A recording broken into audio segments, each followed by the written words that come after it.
Hey everybody, this is Tim Wolf coming at you from Nashville in the middle of this COVID-19 shutdown, but we heard from the governor that that's going to be alleviated and reduced pretty quickly, so that's pretty exciting. Everyone's going stir crazy being at home.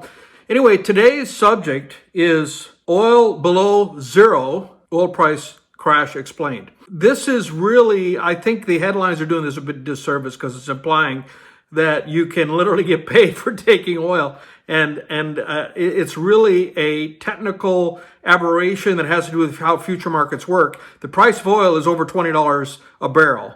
And I'll explain why all this works. Now, why do I know anything about this, and why can I explain, why do I have any authority on this subject? Well, before I became an artist and musician, I had my own business trading grain, and I exported grain to Asia for about 12 years, and I would have six-figure positions in soybean, mainly soybean futures, and I also traded in some other futures. I've made six figures and lost six figures on multiple occasions. It's a really volatile market, and I don't trade that anymore. You can make money, you can lose money. The worst thing that can happen to you right out of the gate, like it happened to me, when I early was starting, I made $250,000, and then I thought I was invincible. Quickly learned that I was not.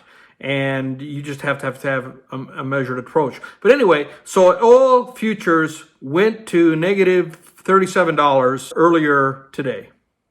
And this was all the news. And there's a reason for this.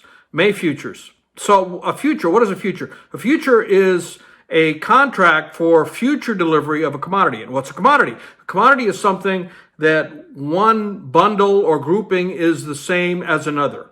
So there's no difference between one bushel of soybeans or one barrel of oil and the next barrel. So they can all be traded the same way. Now there are standards set up, like for corn, number 2 yellow, it's a standard, and it has certain standards for test weight and for protein perhaps, and for the amount of cleanliness, amount of foreign matter allowed in it. The same thing with oil. There are certain standards. So within that standard, then you've got a grade of a particular commodity, and then that's traded on futures. And the futures are so many units, so many barrels, or so many, I think it's 1,000 barrels on one oil contract, I believe. 5,000 bushels of soybeans, 5,000 bushels of corn. That was more I was familiar with, but I did look at the oil. I never did have a futures contract on oil. I did look at it and did studied a bit. So what a futures contract is, and there's oil, there were May futures, June futures. I think they're almost every month. Now each contract is different.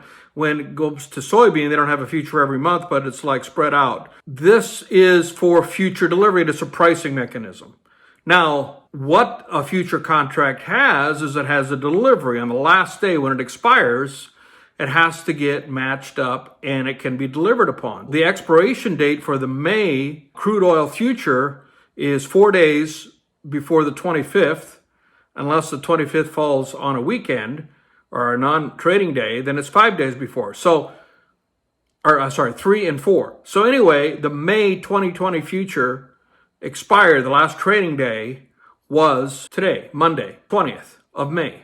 And so it's just a technical thing that if you're still holding that contract on, you may have to deliver, or you may have to buy, you may have to take delivery, or you may have to deliver, depending on which side you are in the contract, oil. Most traders, to use it as a hedging or a pricing mechanism, most traders are out of the future long before the date when it's closed out. I mean, it's because that's not what most traders do. Unless you are part and parcel with you can actually do the delivery. Most people don't want to get involved with the physical. They just want to get involved with hedging it.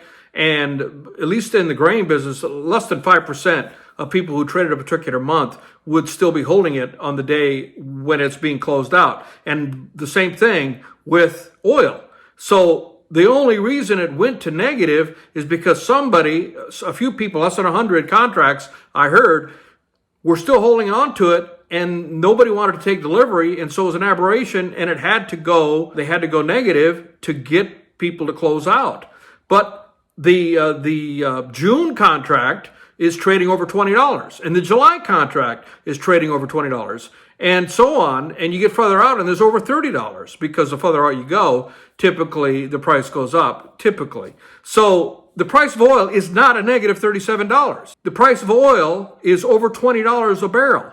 It's only an aberration for when the futures contract had to get closed out and they had to settle the books. And for whatever reason, I remember when I was trading grain futures, there was one particular contract for wheat that went the other way. It went super high. I think it went to $7 or $8, and the normal trading price was about half that. And I remember talking to, because I'll go to all these training events, and I remember talking to the instructor saying, man, it would have been great to have that contract. And he shook his head and he said, you don't want to be on that contract because you don't know what's going to happen.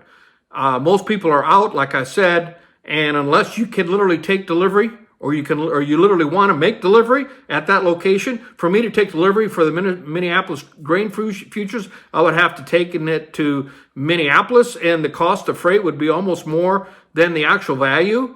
So nobody wanted to get involved with delivery. And I don't know where the delivery points are for oil, but nobody wants to get involved with actually delivering the oil. So it's just really I think the news is making a huge disservice by talking about how oil went negative. It's really a technical thing. The price of oil is not negative. It's just that particular futures contract to close it out had to go to a negative point. And so that has nothing to do with the actual physical value. Now, it had to do with the fact that there's not much demand and there's oversupply right now. Yes, it is tied to reality in that regard. And there is very, very sluggish demand. And price of oil has really dropped a lot in the last few months. There's no doubt about it. $20 oil is a low price historically. There's no doubt about that. I mean, that is all true.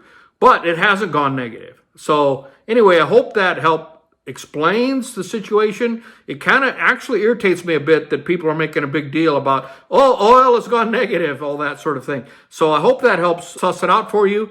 And this is Tim Wolf.